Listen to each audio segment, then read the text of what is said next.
Hello students, last class में हमने सीखा आइडियल सॉल्यूशन के बारे में और नॉन आइडियल सॉल्यूशन के बारे में। आइडियल सॉल्यूशन क्या रहता है, नॉन आइडियल सॉल्यूशन क्या रहता है। आइडियल सॉल्यूशन का मतलब है जो राउल्ट्स लॉ को ओबे करे, इंटायर रेंज ऑफ कंसंट्रेशन और टेम्परेचर, उसको बोलते हैं राउल्ट्स लॉ। ऐसे सॉल्यूशन को हम राउल्ट का नाम आइडियल सॉल्यूशन के नाम से जानते हैं। और दूसरे सॉल्यूशन वो होते हैं जो नॉन आइडियल सॉल्यूशन है, which do not obey Raoult's law, entire range of concentration and temperature. अब आज बच्चों को पढ़ेंगे, अगला है कैलकुलेशन ऑफ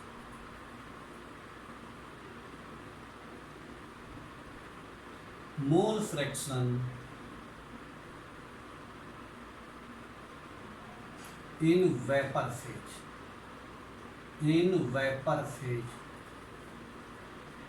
वेपर फेज में अभी तक हमने सीखा,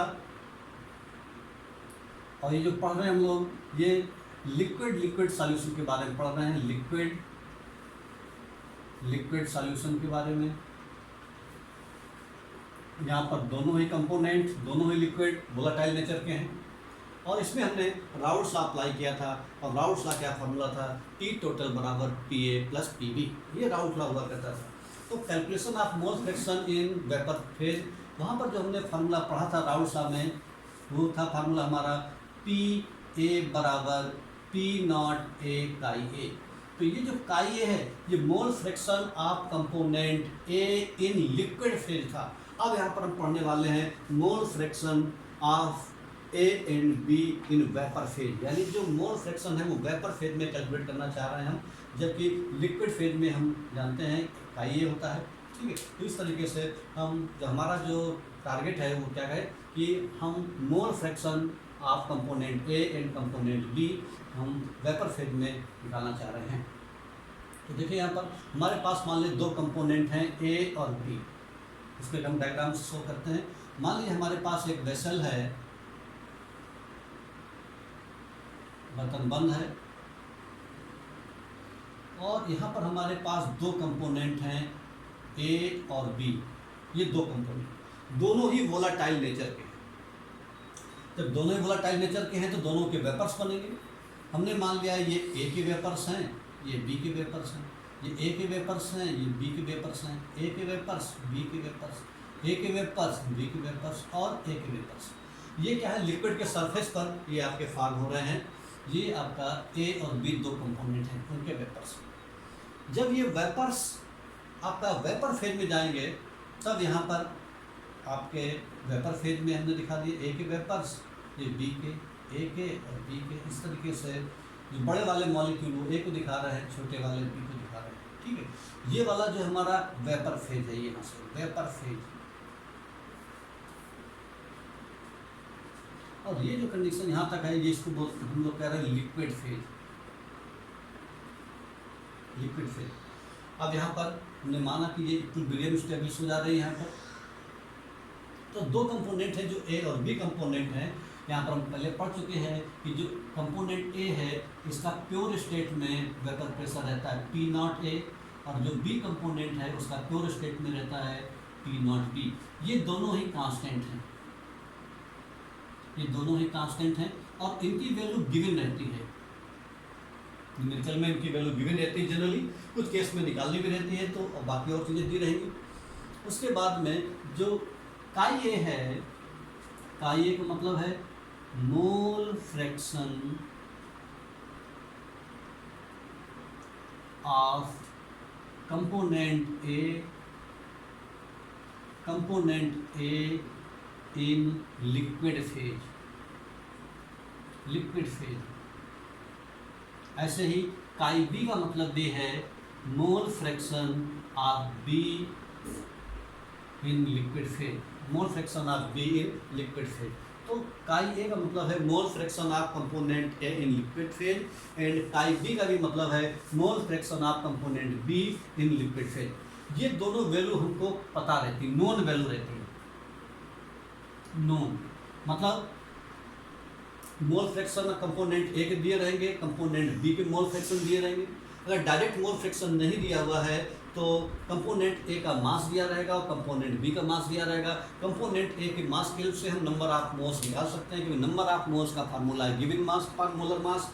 जो कंपोनेंट है उसका नाम दिया जाएगा, जैसे मान लीजिए इथाइल अल्कोहल है और दूसरा कंपोनेंट वाटर है, तो उसमें कह सकते हैं कि 23 ग्राम इथाइल अल्कोहल और आपका 36 ग्राम वाटर, ऐसा लिखा रहेगा। अगर डायरेक्ट मोल फ्रैक्शन नहीं दिए हुए तो मोल फ्रैक्शन हम निकाल सकते हैं। यहाँ पर 23 ग्राम, तो यहाँ पर इसके मोल कितने निकल आएंगे, इसके मोल निकल आएंगे 23, इसका गिवन मास है इथाइल अल्कोहल का मोलर मास 46, तो नंबर ऑफ मोल्स निकला है 0.5, इसके मोल्स निकला है 36, H2O का 18, नंबर ऑफ मोल्स निकला है 2, टोटल नंबर ऑफ मोल्स निकल आएंगे 2.5। तो इस तरीके से हम मोल फ्रैक्शन निकाल सकते हैं। मतलब ये हुआ कि हमको जो काई ए और काई बी है उसकी वैल्यू हमको नोन रहेगी, मतलब हम निकाल सकते हैं उसको। और जो पी नॉट ए और पी नॉट बी है इनकी वैल्यू कांस्टेंट लगभग गिवन रहती है। और यहाँ पर हम एक बात और देखेंगे कि इन दोनों में जिसका प्योर स्टेट में वेपर प्रेशर ज़्यादा होगा उसके वेपर्स भी ज़्यादा बनेंगे, वो ज़्यादा वोलेटाइल होगा।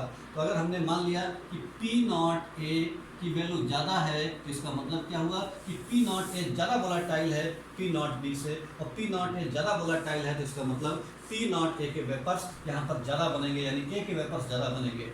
और जब ए के वेपर्स ज़्यादा बनेंगे तो हम ये भी कह सकते हैं कि जो वेपर्स स्टेट में जो आपका मोल फ्रैक्शन है इसको हम लिखते हैं वाई ए। तो वाई ए का मतलब है मोल फ्रैक्शन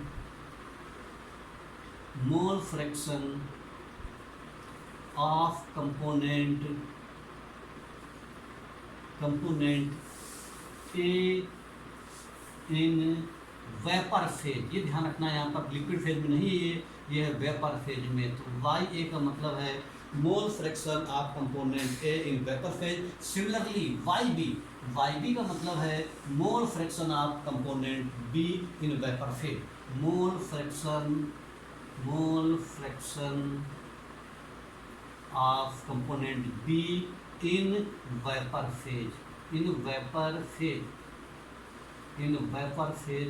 तो इस तरीके से क्या देखते हैं कि जो ए है और बी है वेपर फेज में दोनों के मोल फ्रैक्शन है। अगर हमारा ए के वेपर्स ज़्यादा बनेंगे तो इसका मतलब ये है कि जो ए कंपोनेंट है उसका वेपर स्टेट में मोल फ्रैक्शन भी ज़्यादा होगा, यानी Y A is greater than Y B. तो इस तरीके से हमको निकालना क्या है, हमको वाई ए और वाई बी कैलकुलेट करना है, जबकि एक्स ए और एक्स बी हमको नोन है। तो आगे देखते हैं हम लोग।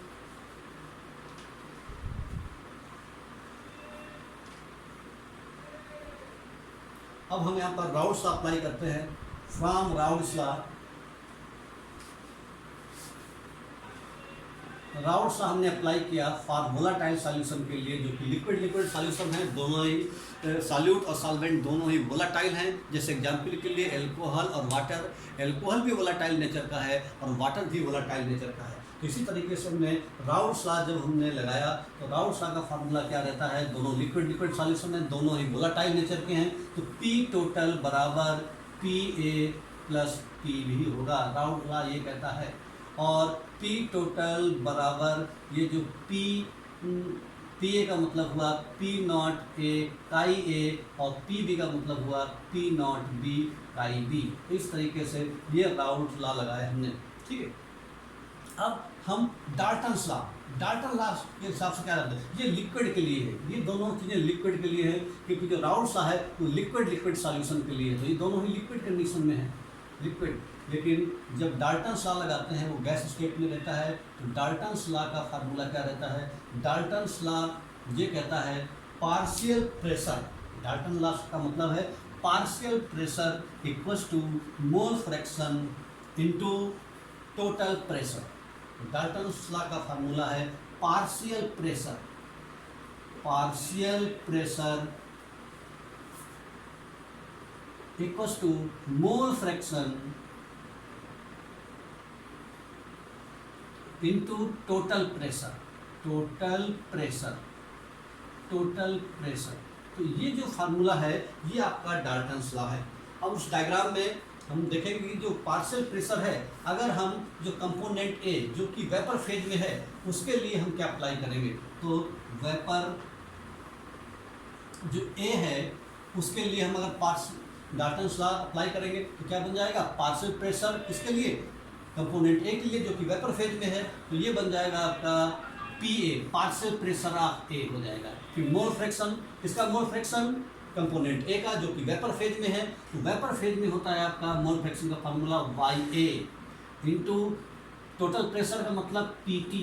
तो ये जो फार्मूला बना हमारा पी ए बराबर Y A into P T, यहाँ पर हमने क्या किया, डाल्टन्स लॉ अप्लाई किया वेपर ए के लिए। ऐसे ही हम अगर वेपर बी के लिए अप्लाई करें तो हमारा क्या फार्मूला बनेगा, P B partial pressure of B बराबर mole fraction of component B in vapour phase into total pressure. तो ये फार्मूला हमारा बन गया। तो इस फार्मूले में हम यहाँ से वाई ए निकाल सकते हैं। वाई ए का मतलब क्या है, वाई ए का मतलब है mole fraction of component A in vapour phase. तो ये वाई ए बराबर हो जाएगा P A upon P total, और पी ए बराबर क्या है, पी नॉट ए काई ए और आपका पी टोटल। इस तरीके से इस फार्मूले को अप्लाई करके हम लोग mole fraction of component A और mole fraction of component B निकाल सकते हैं इन वेपर फेज में। तो वाई बी बराबर similarly P B upon P T, और ये P not B into chi B और पी टोटल। इस तरीके से हमको पी नॉट बी की वैल्यू गिवन रहती है, पी नॉट ए की वैल्यू काई बी हमको वैल्यू नोन रहती है, पी टोटल दिया रहेगा, और उसकी हेल्प से हम लोग क्या निकाल सकते हैं, मोल fraction of component A and mole fraction of component B in vapour phase हम लोग कैलकुलेट कर सकते हैं। तो बच्चों इस तरीके से हम लोग मोल फ्रैक्शन वेपर फेज में कैलकुलेट कर सकते हैं इन फार्मूलों को लगा करके। अब इन्हीं से नया फार्मूला और लगातार लगता है, कई बार न्यूमेरिकल में वो फार्मूला भी इस्तेमाल होता है, वो भी हम डिस्कस कर रहे हैं। तो देखो बच्चों, अब जो अगला जो फार्मूला हम बताने जा रहे हैं वो इन्हीं दो फार्मूले से मिलकर के बना है। हमने यहाँ पर वाई ए की वैल्यू निकाली पी नॉट ए काई ए upon P T, Y B बराबर पी नॉट बी काई बी अपान पी टी। अब हमको पता है एक फार्मूला काई ए प्लस काई बी बराबर 1। ये अब यहाँ से हम काई ए की वैल्यू निकाल लें, यहाँ से काई बी की वैल्यू निकाल लें। तो अगर हम ये काई ए निकालेंगे तो काई ए की वैल्यू कितनी आ जाएगी, काई ए बराबर हम देख सकते हैं काई ए बराबर Y A into P T upon P naught A, ये लिख सकते हैं। और काई बी की वैल्यू यहाँ से क्या निकाल सकते हैं, काई बी को हम लिख सकते हैं काई बी बराबर Y B into P T upon P not B लिख सकते हैं। और हमको पता है कि chi A plus chi B की वैल्यू 1 के बराबर है, तो काई ए की वैल्यू यहाँ से पुट करो, काई बी की वैल्यू यहाँ से पुट करो, दोनों को 1 पे इक्वेट करो, तो फार्मूला हमारा बन जाएगा Y A into P T upon P naught A plus Y B into P T upon P not B equals to 1। ये फार्मूला आ गया। अब यहाँ पर हम पी टी कामन ले लें, तो पी टी अगर हम कामन ले लें टोटल प्रेशर, तो ये बन जाएगा Y A upon P naught A plus ये हो जाएगा Y B upon P not B और इक्वल्स टू 1। तो ये पी टी नीचे आ जाएगा, तो एक फार्मूला बन गया हमारा Y A upon P naught A plus Y B upon P not B equals to 1 upon P T मतलब टोटल प्रेशर।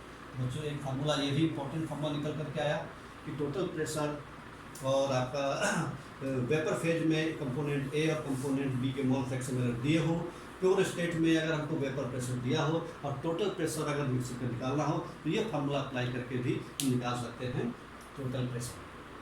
ठीक है, तो बच्चों इस तरह से हमने क्या देखा, calculation of mole fraction in vapour phase, ये हमने निकालना सीखा। इसको हम लोग वाई ए और वाई बी से इग्नोर करते हैं, जबकि मोल fraction of component A and be in liquid phase में हम लोग काई ए और काई बी से इग्नोर करते हैं।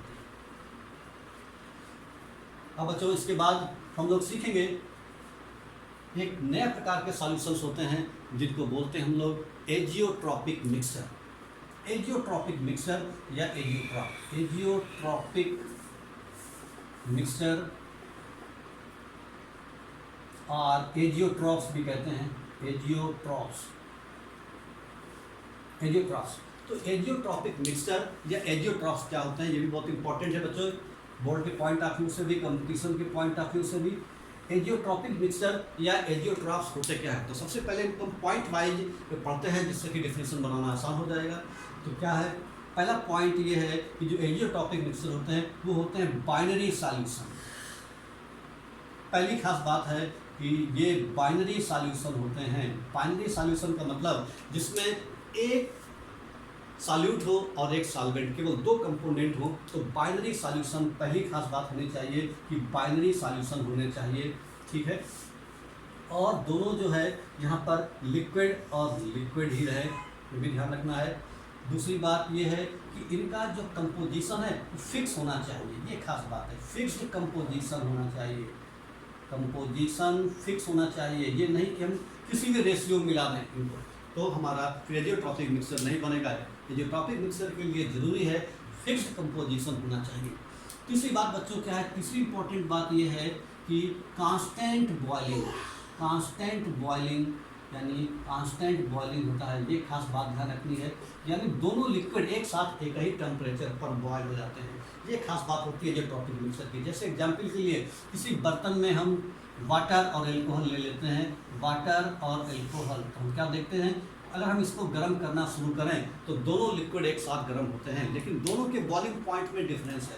जहाँ पर वाटर का बॉइलिंग पॉइंट है 373 केल्विन और जो एल्कोहल है इसका जो बॉइलिंग पॉइंट है 351.3 केल्विन। तो हम क्या देखते हैं, इसका बॉइलिंग पॉइंट कम है तो इसका बॉइलिंग पॉइंट ज़्यादा। तो अगर हम इसको गर्म करें इस पूरे मिक्सचर को, तो कौन सा पहले गर्म होगा, जिसका बॉइलिंग पॉइंट कम होगा वो पहले गर्म होगा, जिसका बॉइलिंग पॉइंट ज़्यादा है वो बाद में गर्म होगा। तो क्या देखते हैं कि पहले आपका वेपर्स बनेंगे एथाइल अल्कोहल के, फिर बाद में वेपर बनेंगे वाटर के। तो हम क्या देखते हैं, दोनों लिक्विड अलग अलग टेम्परेचर पर बॉयल हो रहे हैं। लेकिन एजियोट्रॉपिक मिक्सचर ऐसा होता है तो कांस्टेंट बॉइलिंग मिक्सचर है, मतलब कि दोनों लिक्विड एक साथ एक ही टेम्परेचर पर बॉयल होते हैं।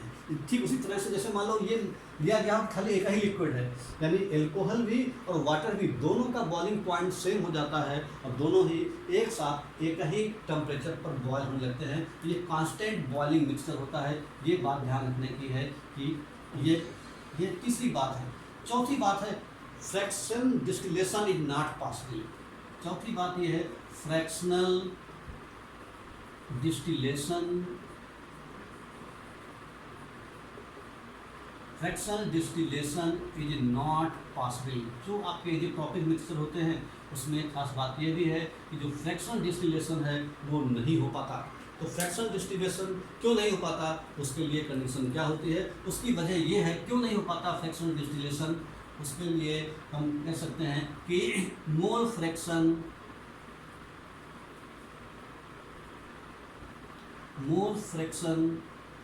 ऑफ सॉल्यूट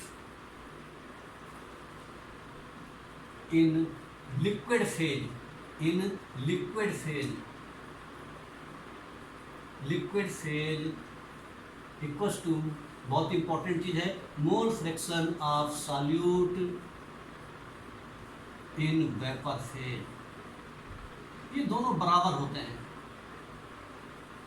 इसी तरीके से mole fraction of solvent in liquid phase equals to mole fraction of solvent in vapour phase, दोनों बराबर होते हैं। सॉल्यूट के मोल फ्रैक्शन और सॉल्वेंट के मोल फ्रैक्शन लिक्विड फेज में और वेपर फेज में दोनों बराबर हो जाते हैं। इस वजह से फ्रैक्शनल डिस्टिलेशन नहीं हो पाता। तो ये सारी बात ध्यान रखना है। तो अगर आप पूछे कि एजियोट्रॉपिक मिक्सचर क्या होते हैं, तो पहली बात ये बाइनरी सॉल्यूशन होते हैं, उनका फिक्स्ड कंपोजिशन होता है, कांस्टेंट बॉइलिंग मिक्सचर होते हैं। ये फ्रैक्शनल डिस्टिलेशन पॉसिबल नहीं है। फ्रैक्शनल डिस्टिलेशन पॉसिबल क्यों नहीं है, क्योंकि mole fraction of solution in solute in liquid phase equals to mole fraction of solute in vapour phase के बराबर होता है। और उसी प्रकार से mole fraction of solvent in liquid phase equals to mole fraction of solvent in vapour phase बराबर होते हैं। इसलिए फ्रैक्शनल डिस्टिलेशन यहाँ पर पॉसिबल नहीं हो पाता। ये ऐसे सॉल्यूशन को हम लोग क्या बोलते हैं, एजियोट्रॉपिक मिक्सचर या एजियोट्रॉप्स के नाम से जानते हैं।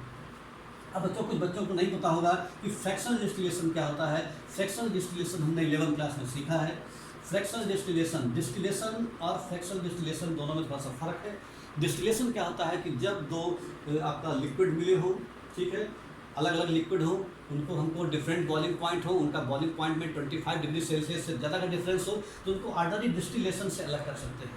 लेकिन फ्रैक्शनल डिस्टिलेशन हम तब अप्लाई करते हैं जब दो लिक्विड है जिनके बॉइलिंग पॉइंट में 25 डिग्री से कम का डिफरेंस हो, यानी उनके बॉइलिंग पॉइंट लगभग पास हो, क्लोज हो, तो उस कंडीशन में हम फ्रैक्शनल डिस्टिलेशन अप्लाई करते हैं।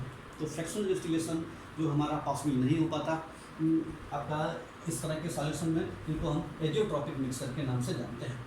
जो एजियोट्रॉपिक मिक्सचर हैं ये भी दो प्रकार के होते हैं, types of azeotropic mixture, types of azeotropic mixture, azeotropic mixture ये दो प्रकार के होते हैं बच्चों।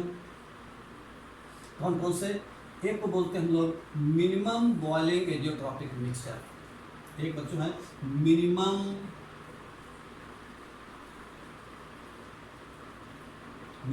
बॉइलिंग एजियोट्रॉप या एजियोट्रॉपिक मिक्सचर, एजियोट्रॉप। और दूसरा होता है maximum boiling azeotropes, maximum boiling azeotrope. अब ये जो मैक्सिमम बॉइलिंग एजियोट्रॉप है, मिनिमम बॉइलिंग एजियोट्रॉप है, इस बात का मतलब क्या है? इस बात का मतलब ये है कि ये दोनों ही एजियोट्रॉपिक मिक्सर होते हैं या एजियोट्रॉप्स होते हैं। मिनिमम बॉइलिंग एजियोट्रॉप्स और मैक्सिमम बॉइलिंग एजियोट्रॉप्स दो प्रकार के ये एजियोट्रॉपिक मिक्सर होते हैं।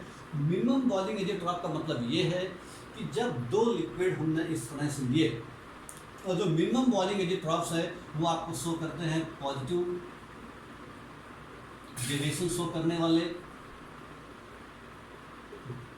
जो पॉजिटिव डेविएशन शो करते हैं राउल्ट लॉ से, और जो मैक्सिमम बॉइलिंग एजियोट्रॉप्स वो सॉल्यूशन शो करते हैं जो निगेटिव डेविएशन शो करते हैं, जो निगेटिव डेविएशन शो करते हैं। तो हमने बहुत सारे एग्जाम्पल सीखे थे पॉजिटिव डेविएशन वाले, बहुत सारे एग्जाम्पल निगेटिव डेविएशन के बारे में। तो जो भी सॉल्यूशन राउल्ट लॉ से पॉजिटिव डेविएशन शो करते हैं वो हमेशा मिनिमम बॉइलिंग एजियोट्रॉप शो करते हैं, और जो निगेटिव डेविएशन शो करते हैं राउल्ट लॉ से वो हमेशा मैक्सिमम बॉइलिंग एजियोट्रॉपिक मिक्सचर बनाते हैं। ठीक है, अब देख लेते हैं कि जो मिनिमम बॉइलिंग एजियोट्रॉप क्या होता है और मैक्सिमम बॉइलिंग एजियोट्रॉप्स क्या होता है, इसके बारे में हम आगे डिस्कस करने वाले हैं। इसको हम लोग ग्राफ के थ्रू देखते हैं। जैसे एग्जाम्पल के लिए पॉजिटिव डेविएशन शो करने वाला एक एग्जाम्पल लेते हैं, पॉजिटिव डेविएशन।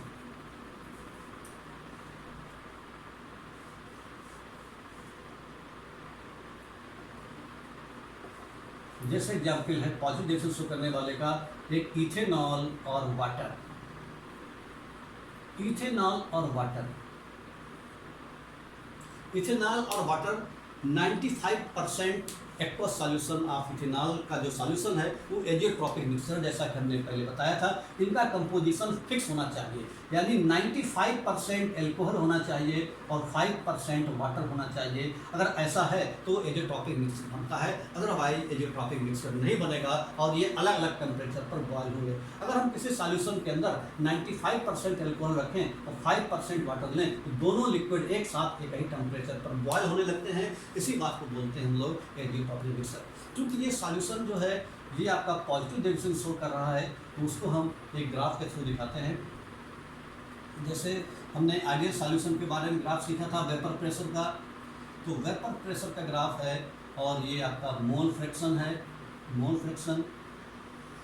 यहाँ पर हमारे पास दो कंपोनेंट हैं, एक वाटर है और एक इथाइल अल्कोहल। तो यहाँ पर हमने ले लिया मोल फ्रैक्शन ऑफ वाटर, तो यहाँ पर ले लिया मोल fraction of ethyl alcohol, ethyl alcohol. हमने वाटर का जो है मोल फ्रैक्शन 0 माना और इसका मोल फ्रैक्शन 1 माना, क्योंकि दोनों का सम 1 के बराबर होता है। इसी तरह से यहाँ पर हमने मोल फ्रैक्शन ऑफ वाटर लिया 1 और मोल फ्रैक्शन लिया इथाइल अल्कोहल का 0। ये इथाइल अल्कोहल का मोल फ्रैक्शन 0 है। अब यहाँ पर 95% अगर वाटर है तो 95% को अपन क्या लिख सकते हैं, 95% का मतलब 0.95, एंड 0.95 जो है इसमें आपका अल्कोहल है और आपका वाटर कितना है, वाटर आपका हो जाएगा 5/100, यानी कितना हो जाएगा 0.05। तो ये हमारा हुआ। तो अब हम यहाँ पर क्या देखते हैं कि जो वेपर प्रेशर है x काई H2O का मतलब 0। अब ये जो लाइन पूरा है वो शो कर रही है मोल फ्रैक्शन को।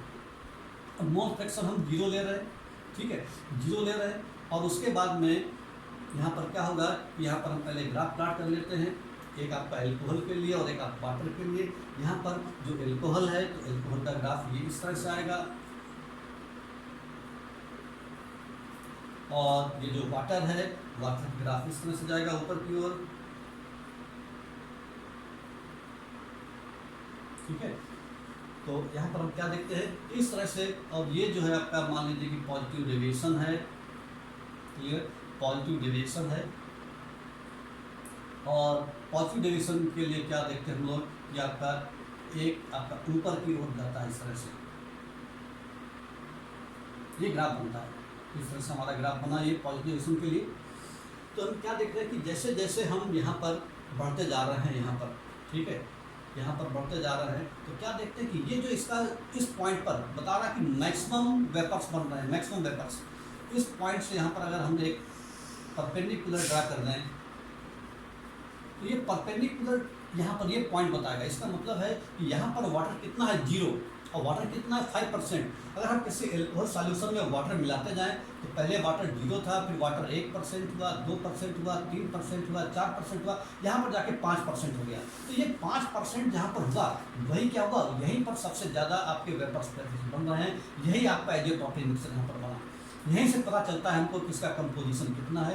यहीं से पता चला कि वाटर का जो कंपोजिशन है वो 5% है। बाकी ये जो पूरी लाइन है जो दिखाई पड़ रही है वो किसकी दिखाई पड़ रही है, ये पूरी लाइन दिखाई पड़ रही है इथाइल अल्कोहल की। इथाइल अल्कोहल कितना है 0.9%। तो इस तरीके से हमको पता चलता है कि जो पॉजिटिव डेविएशन जो है वो क्या देख रहे हैं कि एक फिक्स कंपोजिशन है। और यहीं पर हम क्या करते हैं कि एक और ग्राफ प्लॉट कर देते हैं हम लोग टेम्परेचर और मोल फ्रैक्शन के थ्रू। तो टेम्परेचर और मोल फ्रैक्शन के थ्रू अगर हम ग्राफ प्लॉट करेंगे, ये टेम्परेचर है और ये मोल फ्रैक्शन है। टेम्परेचर का मतलब हम इसको बॉइलिंग पॉइंट भी कह सकते हैं, टेम्परेचर या बॉइलिंग पॉइंट। तो यहाँ पर क्या देख रहे हैं कि अगर हम इसी ग्राफ में देखें कि यहाँ पर हमारे पास दो कंपोनेंट हैं, एक आपका इथाइल अल्कोहल है और एक आपका वाटर है। जो इथाइल अल्कोहल है उसका बॉइलिंग पॉइंट कितना है, इथाइल अल्कोहल का 351.3 केल्विन है ये। और जो वाटर है इसका चूँकि 373 है, थोड़ा सा ऊपर इसको दिखाएंगे क्योंकि टेम्परेचर वाली लाइन है, बॉइलिंग पॉइंट वाली लाइन है। 373 केल्विन है इसका, इसको थोड़ा ऊपर दिखाया।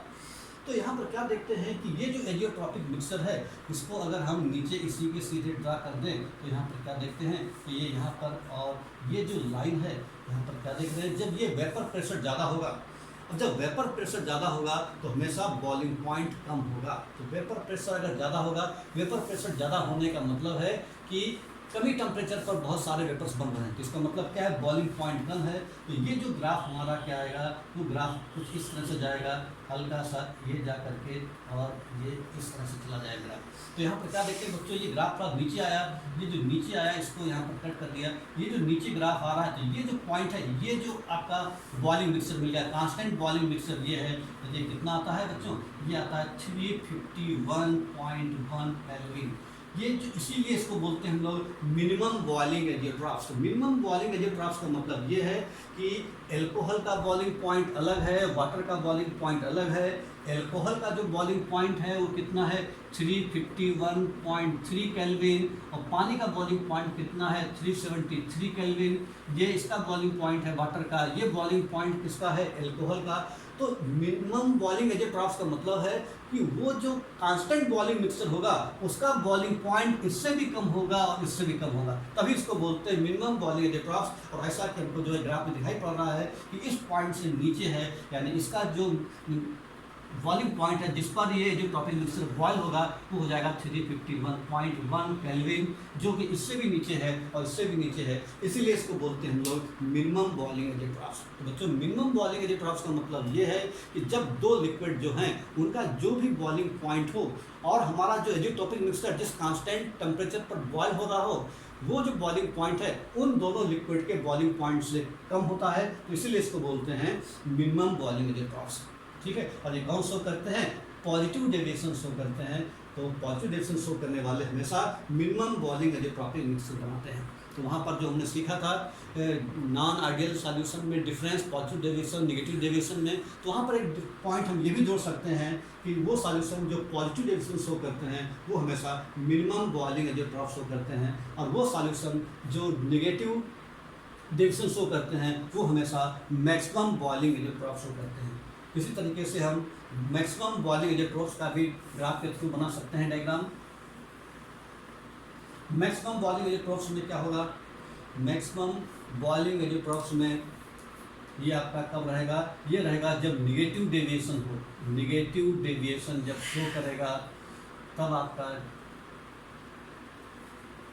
होगा मैक्सिमम बॉइलिंग एज ट्रॉफ, तभी होगा आपका मैक्सिमम बॉइलिंग एजियोट्रॉफ्स, मैक्सिमम बॉइलिंग एजियोट्रॉफ्स। तो यहाँ पर क्या होगा कि जो मैक्सिमम बॉइलिंग एजियोट्रॉफ्स है, यहाँ पर क्या होगा कि मैक्सिमम बॉइलिंग एजियोट्रॉफ्स में क्या होगा कि यहाँ पर जो हम नेगेटिव डेविएशन शो करेंगे तो ग्राफ नीचे की ओर जाएगा। इसमें ग्राफ कैसे जाएगा, नीचे की ओर ग्राफ जाएगा। इस तरह से अगर हम शो करें, मान लीजिए हमारे पास दो कंपोनेंट है, ये आपका पी टोटल है, तो जो निगेटिव डेविएशन शो करेगा तो उसका ग्राफ कैसे जाएगा, इस तरह से निगेटिव जाएगा। इसका मतलब ये जो निगेटिव ग्राफ जा रहा है, इसका मतलब क्या हो रहा है कि वेपर प्रेशर कम बन रहे हैं। निगेटिव डेविएशन में हमने देखा भी था कि जो पी ए है लेस देन पी नॉट ए काई ए के बराबर था, पी बी की वैल्यू भी लेस देन होती थी पी नॉट बी काई बी के बराबर, और पी टोटल भी लेस देन हुआ करता था पी और पी बी के सम से। तो इसका मतलब हमको क्या दिखाई पड़ रहा है कि ये जो प्रेशर है ये कम हो रहा है, और प्रेशर अगर कम हो रहा है, ये आपका वेपर प्रेशर का है, ये मोल फ्रैक्शन का है पहले की तरह। तो यहाँ पर भी अगर हम एक ग्राफ प्लॉट करते हैं टेम्परेचर और मोल फ्रैक्शन में, तो हमको क्या पता चलता है कि यहाँ पर टेम्परेचर है और ये आपका मोल फ्रैक्शन है। तो यहाँ पर अगर हम इसी, और ये दो जो लिक्विड है, यहाँ पर आपका एक HNO3 है और दूसरा आपका वाटर है, ठीक है। वाटर का बॉइलिंग पॉइंट 373 केल्विन है, HNO3 का भी बॉइलिंग पॉइंट HNO3 का बॉइलिंग पॉइंट कितना है, तो यहाँ पर जो HNO3 है इसका बॉइलिंग पॉइंट 359 केल्विन है और वाटर का बॉइलिंग पॉइंट 373 केल्विन है, ठीक है।